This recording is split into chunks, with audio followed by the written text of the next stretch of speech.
Hello, আসসালামু আলাইকুম guys. আজকে আপনাদের জন্য নিয়ে আসলাম ফোল্ডার এবং ফাইল কিভাবে হাইড এবং লক করবেন।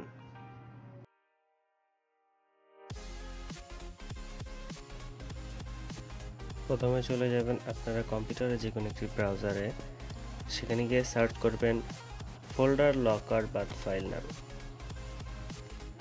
প্রথমে যে ওয়েবসাইটটি দেখতে পাবেন গিটহাবের, সেখানে ক্লিক করবেন এবং এখানে যে টেক্সটটা দেখতে পাচ্ছেন ইকো বাটার, এগুলো আপনারা কপি করে নেবেন।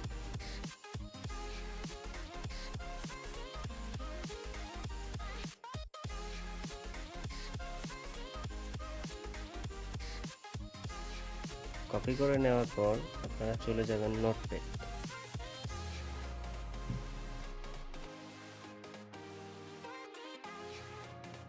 নোটপ্যাড যাওয়ার পর এটা টেক্সটটা পেস্ট করে নেবেন। এখানে পেস্ট করার পর দেখতে পাবেন মাঝ লেভেলে আপনার হচ্ছে লগা পাসওয়ার্ড, ইউর পাসওয়ার্ড একটা অপশন আছে, সেখানে আপনারা পাসওয়ার্ডটা দিয়ে নেবেন।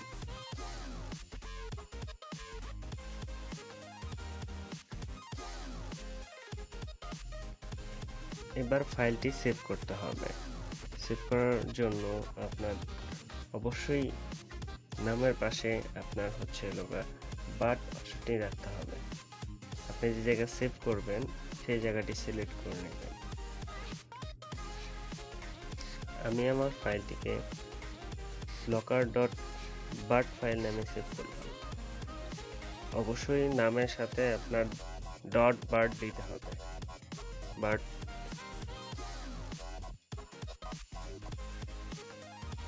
সেভ করা হয়ে গেলে যেখানে ফাইলটি সেভ করেছেন সেখানে চলে যাবেন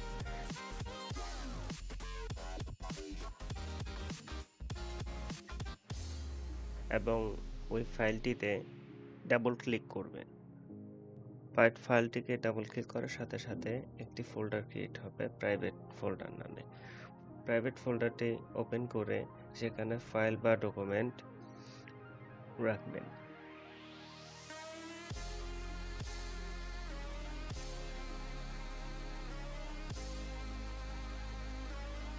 এই পার্ট ফাইলটিকে আবার ডাবল ক্লিক করবেন, ওয়াই লিখে এস করে দিবেন, এন্টার করে দেওয়ার পর দেখবেন প্রাইভেট ফোল্ডারটি আপনার হাইড হয়ে গেছে।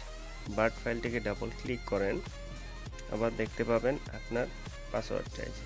তখন আমি তো দিয়েছিলাম 1 2 3, আপনারা যে পাসওয়ার্ডটি দিবেন সেটা দেওয়ার পর সাথে সাথে আপনার হচ্ছে ফাইলটি বের হয়ে যাবে এবং দেখতে পাবেন।